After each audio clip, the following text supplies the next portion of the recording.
What is up everybody, Mr. Bones here, and welcome to my FIFA 12 Ultimate Team Trek. This is chapter 4 and we're just going to go straight into a transfer now. And last episode you remember that we got a few wins and managed to pick up our first loss unfortunately, but we're going to go and buy Mexes with the coins that were saved up. £1 unfortunately I could have got him for 800, but someone decided to put a 950 bid on in like the 15th second, so I had to pump it up to 1,000 coins.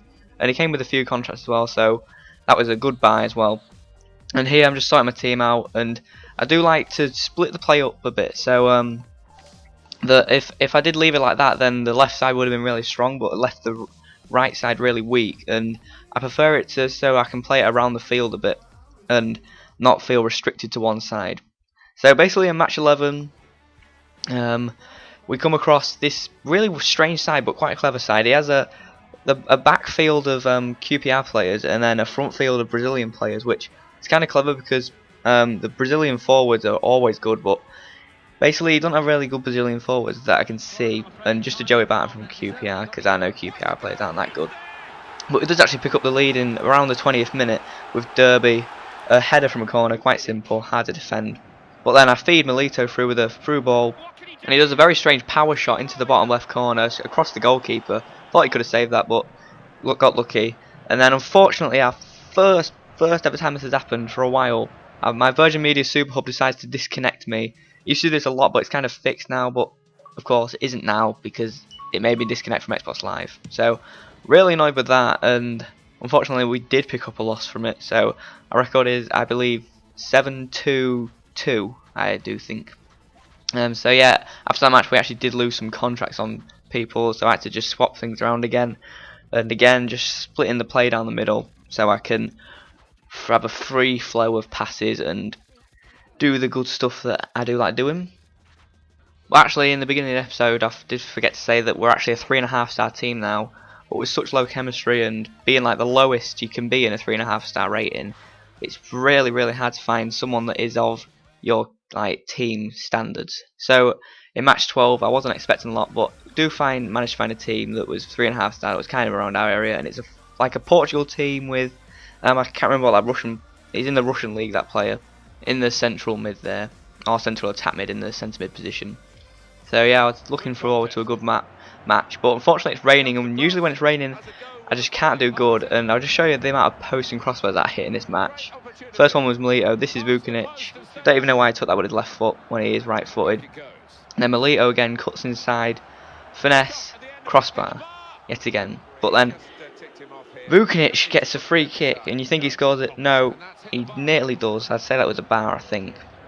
And then finally, Duffy's run along the wing. I think he's our right winger at this present time. And then Vukinic does a scissor kick into the bottom left. Very nice goal there. And that was with his left foot as well. I was surprised by that. And then again, some good passing.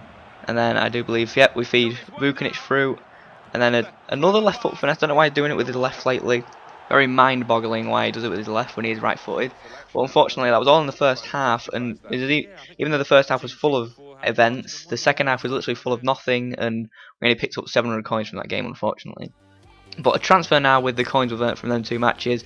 We're going by a centre-back called Bonucci, I believe it will be called, because he is Italian, and you know the letters and pronunciation, they're all different, but I think Bonucci will sound right. So because he was so cheap at just 800 coins, I thought I'd go and buy a right winger to fill in the right side of it. But unfortunately I couldn't find a gold right winger that was cheap enough, so I thought I'd go for a silver one. And this guy's called Sesu, and he plays for Juventus, and is of course Italian, and in Serie A of course as well, because he is in Juventus. And I don't know why I'm telling him about this, but anyway, on to the next match. Sorry about that. And I'm enjoying the teams that we're finding, because there seems to be a variety of stuff, and not just like the usual Premier League sides that we find. But this guy is actually strange because he doesn't really be going for chemistry or anything. He just seems to be buying players and putting them in. And of course getting our goalkeeper called DeSantis. Everyone seems to have him when we're against him.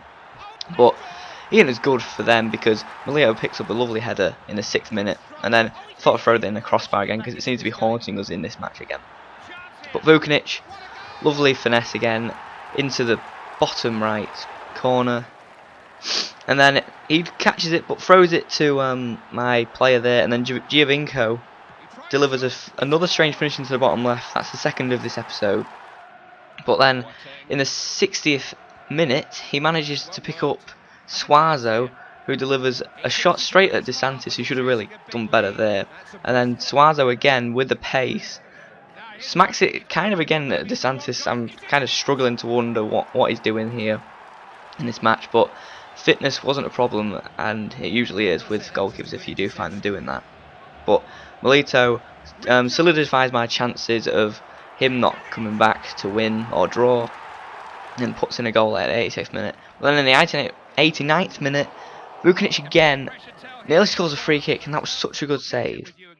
I will score on with him, but we picked up around 770 coins in that match, and as you see by the stats, we basically did very well against him, and the well-deserved win.